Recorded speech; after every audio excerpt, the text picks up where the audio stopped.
This is everybody's day. This is everybody's day. Now, we have been praying for the nation, and as at the last time I checked, the measurements of our prayers that were location and intervention from God has been achieved. Yes, I can confidently say that. Now, most of our intercession right now for the nation is to achieve extra things. But look, hear this. The last time I came, I said to us that the throne of our presidency has been vacant. And what that means is that it's possible to have a president without the energies of the throne. The outcome of the primaries may not be as desired. However, God has gone beyond men, and the throne has attracted him. And so the call to the church is to labor into the throne and not into a man. Are you with me?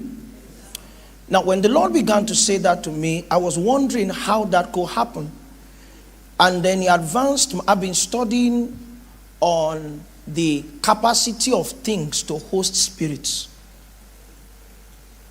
How that where we live, that's in Obomosho, it's possible to buy vegetable with your money from the market.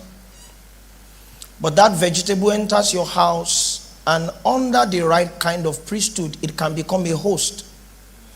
Are you with me? So that if you eat it, the possibilities of that vegetable is advanced because of priesthood. Now, I have driven through the car through a region where there were nails, and if you drove through that area, your tires will go down. And what I simply told the Lord to do was to touch my tires and make sure that they were metal proof. I drove through the same area, and my tires were still my tires. God is saying to me that there is a space for a spirit in the throne of our presidency, and that the church must begin to labor to smuggle him, give him access into that throne. Because if that happens successfully, the throne will begin to operate a mind that is different from the man who sits on it. And God will begin to manipulate, use the mind of the throne to manipulate the man. That's the technology around Cyrus. So let's not be divided along the lines of men. The throne is superior to the man who sits on it. We have a promise, and God will keep his promise. Secondly, as a message of hope, this is what God told me to say. I didn't plan to share it because my job is to do hunger and thirst, and I'm going to do that. But the Lord also told me that we should be hopeful, because concerning 2023, hear these words. If God didn't send me, I won't say it. Next year will be the year of the David before the David. I'm going to explain. Next year, Nigeria will begin to know peace before she knows peace. And next year, Nigeria will arrive before she arrives. It means that the one that we expect is not the one that will be president next year, but that person who comes in next year will have signs of the one that is to come. It means that the peace that we will experience in this new tenure, I don't know if it's a double one or a single one, will not be the peace that we want, but it will bring relief before the ultimate reign of peace. It also means that our nation will experience marked changes, but we will not arrive in the promised land with this next president, but it will give us a sign.